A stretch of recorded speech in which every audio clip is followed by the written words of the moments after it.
Ya, Presiden Joko Widodo dalam HUT TNI ke-79 menyampaikan bahwa tantangan ke depan ini semakin besar, semakin Ya. berat lagi, salah satunya dengan kemajuan teknologi.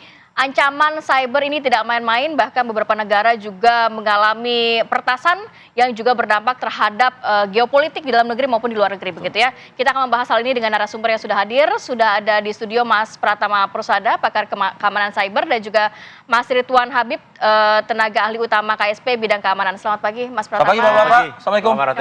Kemudian juga ada Mas Ridwan Habib. Selamat pagi, Assalamualaikum. Mas Ridwan, selamat pagi Mas. Halo, Assalamualaikum. Ya, Halo. Mas Arief, Mbak Waalaikumsalam Ratih. Mas. Halo. Siap, Baik. sehat Mas. Mas Iya, Ridwan, iya, sehat. berbicara Terima kasih. mengenai atensi dari Presiden Dari Joko Presiden. Widodo, bahkan berbicara di depan para TNI begitu ya. Jadi ini juga harus menjadi perhatian untuk kita bersama mengenai ancaman cyber. Sebenarnya tujuannya, poin background-nya nih utamanya atau background-nya seperti apa sih, Mas? Iya, jadi memang Presiden Joko Widodo ini menaruh harapan yang sangat serius kepada TNI terutama untuk ikut serta dalam mengamankan ancaman cyber yang mungkin akan makin besar di masa depan. Terutama kendalinya adalah di bidang-bidang yang terkait langsung dengan keamanan dan pertahanan ya. Karena logika sederhananya kan TNI sebenarnya tidak bisa masuk dalam ranah penegakan hukum cyber, tetapi bisa dalam konteks keamanan yang lebih luas. Dan memang Arief dan Rate, kemarin Presiden Jokowi menyampaikan itu di forum penting hari ulang tahun TNI, karena memang kita tahu ini adalah hari ulang tahun TNI terakhir beliau sebagai presiden. Karena 5 Oktober tahun depan tentu saja presidennya sudah Pak Prabowo Subianto, dan dengan harapan itu memang kita sangat berharap nanti TNI melakukan pengkajian-pengkajian. Salah satunya yang sedang berjalan kan pengkajian tentang angkatan keempat, yakni angkatan cyber TNI. Yang sekarang ada kan angkatan darat, angkatan laut, angkatan udara. Yang sekarang sedang dikaji oleh Mabes TNI dan juga Lemhanas adalah pembentukan angkatan cyber TNI. Jadi nanti dari perwira pertama sampai jenderal itu karirnya di cyber terus. Karir dari awal itu dia di cyber terus. Ini yang sekarang sedang dikaji secara serius, Rate. Oke, Mas Ridwan, apakah tidak akan tumpang tindih gitu ya? Mengingat negara kita kan sudah cukup banyak instrumen-instrumen gitu ya, bicara soal siber ini begitu. Ya, saya kira tidak ya, karena memang ranahnya kan nanti akan sendiri-sendiri. TNI dalam konteks ini tentu saja ancaman keamanan dan pertahanan. Nanti ada juga tentang penegakan hukum ada sendiri. Nanti mungkin Pak Pratama bisa menjelaskan juga tentang urgensinya Badan Perlindungan Data Pribadi yang sekarang juga sedang dikaji secara serius di Kementerian Kominfo, Pan-RB, dan juga BSSN. Jadi memang ada ranah-ranahnya nanti dalam konteks ini. Yang disampaikan Presiden Jokowi itu konteksnya dalam ancaman keamanan pertahanan. Ancaman keamanan pertahanan dalam ranah cyber. Oke, memang perlu kolaborasi sebenarnya, Vi, Betul, ya? betul. Tapi yang saya ingin tanyakan ke Mas Pratama itu adalah gini loh Mas. Konkretnya itu serangan-serangan itu biar dia membumi ya. Karena penonton kita mungkin kan tidak mau mengawang-awang gitu. Contoh-contoh seperti apa sih serangan-serangan yang sudah mulai juga bahkan geopolitik ya Ti ya? Ya. Betul. Jadi begini, kita mungkin merasa bahwa serangan cyber ini hanya halusinasi ya. Kita masih asik Masih makan jauh gitu ya. Indomie goreng Iya. gitu kan. Kita masih asik makan bakso dan lain-lain gitu. Nggak mikir bahwa ternyata negara itu bisa hancur gara-gara serangan cyber. Ada contohnya, 2007 itu ada negara namanya Estonia. Estonia itu gara-gara mindahin patung Stalin gitu. Dia diserang habis-habisan sama Rusia, yang akhirnya negaranya lumpuh total. Banknya diserang, banknya lumpuh total mati. Listriknya diserang, semua listrik mati total gitu. Layanan pemerintah semuanya habis gitu. Bayangkan 10 tahun butuh recovery, penjarahan dan lain-lain. Hancur negara ini. Tahun 2008 ada Georgia. Setelah itu ada Iran. Iran diserang, dia punya instalasi nuklir. Gak mungkin diserang sama bom, akhirnya apa? Disusupkanlah malware, namanya Stuxnet. Habis itu instalasi nuklirnya. Iran nggak bisa ngapa-ngapain tuh gitu. Nah, serangan-serangan ini semakin lama semakin berkembang. Musuh-musuh kita tuh semakin lama semakin hebat. Dan mereka tujuannya bukan lagi hanya mencari duit, bukan hanya mencari popularitas. Tapi sekarang sudah banyak yang sponsornya itu state. Sponsor itu negara, sponsor non-state actor. Yang tujuannya adalah merusak infrastruktur kritis. Infrastruktur kritis itu apa? Infrastruktur yang kalau itu dihancurkan, mempengaruhi hajat hidup orang banyak. Contohnya PLN, listrik tadi. kemudian telekomunikasi, perhubungan, kemudian perbankan, pemerintahan dan lain-lain. Nah, siapa ketika ada serangan itu yang bertanggung jawab kan gitu. Ketika kita melihat saat ini, kita punya nih sebenarnya stakeholder cyber yang sudah ada ya. Ada BSSN, ada Kominfo, ada Badan Intelijen Negara, kemudian ada Cyber Mabes Polri, ya kan, ada Kementerian Pertahanan gitu. Tapi kira-kira melihat situasi saat ini berdaya nggak sekarang? Kan kita lihat kebocoran pusat data nasional, kemarin kebocoran pajak, sebelumnya BPJS Kesehatan, KPU, Telkom, sampai Istana Negara pun juga diretas begitu. Nah, ini stakeholder ini saya belum bisa mengamankan negara kita nih. Bagaimana kalau ada serangan musuh? Kecenderungan main pingpong jadinya begitu. Iya, itu benar semua. Buktinya kalau misalnya ada kesalahan, selalu membuat menyalahkan instansi lain, selalu menyalahkan orang lain gitu, selalu mencari kambing hitam gitu. Padahal memang itu ketidakmampuan kita gitu. Itu harus kita akui gitu. Nah, oleh karena itu kenapa saya bilang awalnya saya berpikir bahwa nanti dulu lah bikin angkatan cyber gitu. Tapi ternyata dengan melihat situasi seperti ini harus paralel nih. Angkatan cyber harus jalan, stakeholder ini juga harus benar-benar berjalan dengan baik.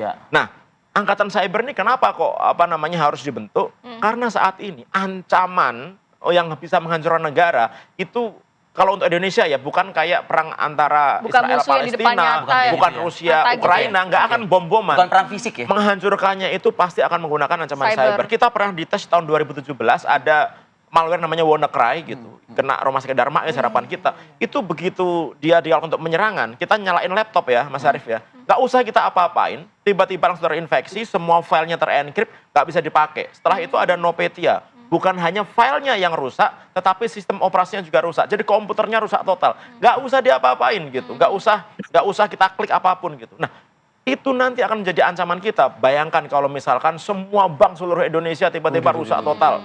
Mas Arief punya duit banyak kan, punya ATM. Amin. Tidak bisa dicairkan, tidak bisa. Nggak bisa mau ke ATM dari komputer, mau ke bank nggak bisa. Bank punya duit banyak, dia nggak ngerti itu duitnya siapa karena sistemnya rusak.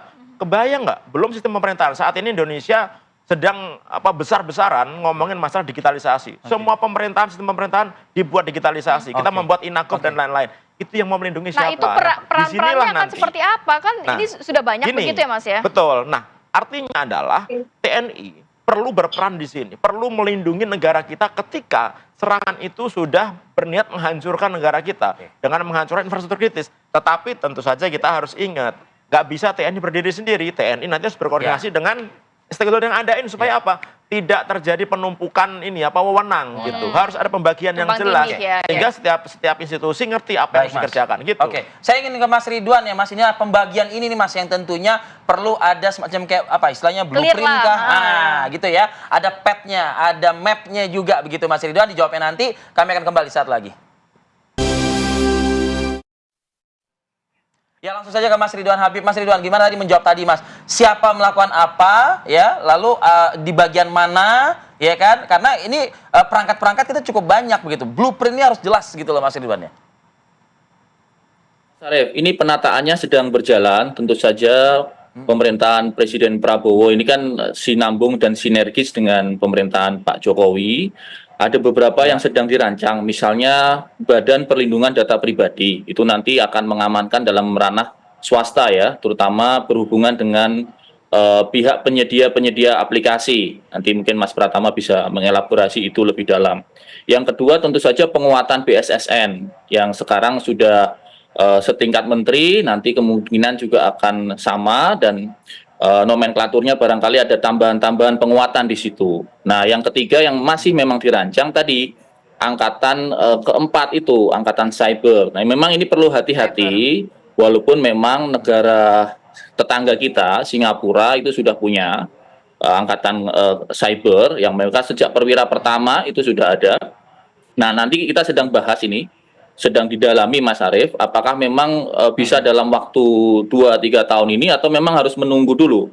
Tadi yang seperti yang sampaikan Mas Pratama, memang harus hati-hati memilih kader-kader atau calon-calon taruna, calon-calon perwira yang memang mereka mempunyai kemampuan cyber. Memang ini kekhususan khusus kan, tidak bisa sembarang orang memang. Dan ini insya Allah sedang digaji secara serius oleh Mabes TNI. Mas Ridwan, kalau kita mengatakan angkatan keempat ya kan ada darat, laut, udara dan juga angkatan keempat ini begitu. Nah ini kan semuanya kan militer ya yang ada di dalam itu kan kita ketahui itu. Nah apakah ini tidak akan menjadi satu hal yang berbahaya? Artinya kan ini kan menjadi satu kekuatan yang utuh ya bicara soal militer di situ. Apakah ini bisa juga nanti akan berkontribusi non militer di angkatan keempat ini?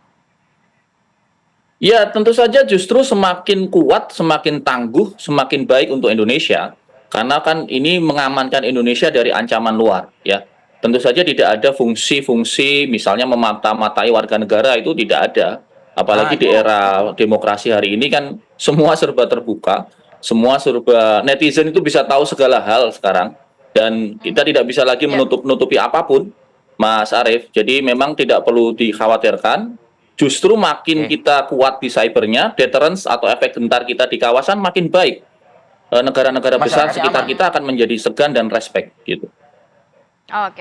Mas Pratama, apa poin atau catatan Anda terkait regulasinya, rekrutmennya, kemudian agar memang tidak tumpang tindih dan lain sebagainya untuk memperkuat nantinya? Ya, tadi Mas Ras menyebutkan ya memang ada banyak yang harus diperbaiki di sini. Sebenarnya core of the core dari sini adalah SDM. Gitu. SDM-nya, kenapa SDM-nya? Karena kita harus menempatkan orang-orang yang benar, yang pintar, yang memang berkompeten ke dalam angkatan ini, dan itu harus direkrut dengan benar-benar. Jangan nanti, sorry ya gitu, karena mau naik bintangnya akhirnya pindah ke situ, nggak punya kemampuan gitu. Nah, ini menurut saya organisasi yang bisa multi stakeholder. Bisa apa namanya dari sipil atau dari swasta yang penting dia punya kemampuan, dia direkrut, dia bisa masuk ke angkatan cyber gitu. Jadi nggak harus dari TNI gitu. Tapi mungkin nanti diberikan pelatihan-pelatihan khusus ya. Hacker-hacker yang jago-jago gitu, kemudian direkrut, kemudian dipastikan dulu merah putih di darahnya gitu.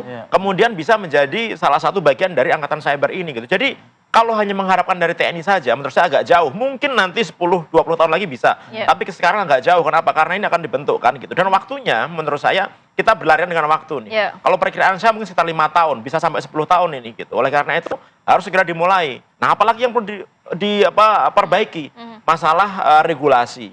Di Undang-Undang TNI nggak pernah dibahas masalah cyber. Di Undang-Undang Pertahanan Negara nggak pernah dibahas masalah apa namanya cyber gitu. Ini harus perbaiki dulu nih semuanya nih gitu. Nah, setelah diperbaiki regulasinya, perekrutan siapnya benar, nanti nyiapin infrastrukturnya begitu, karir path-nya dibikin dengan benar, masalah diklatnya juga harus diklat yang benar begitu, sehingga ini bisa jadi negara yang kuat. Bayangkan saat ini pasukan apa namanya tempur kita nih, darat, laut, udara nih ya, kalau kita perang dengan misalkan negara-negara besar gitu, mereka sudah tahu kekuatan kita nih. Mungkin kita bisa bertahan beberapa hari saja gitu. Tapi kalau kita punya angkatan cyber, mungkin kita bisa menjadi angkatan yang terkuat di dunia gitu. Karena apa? Kita punya orang-orang pinter. Asal syaratnya apa? Bikin benar-benar profesional. Memang waktunya tidaklah bisa instan begitu ya kalau bicara hal ini. Harus ada prosesnya ya. Harus ada prosesnya. Baik, kalau gitu kita akhiri dulu nih diskusi kita pada pagi hari ini. Terima kasih Mas Pratama. Terima kasih Mas Ridwan Habib, terima kasih.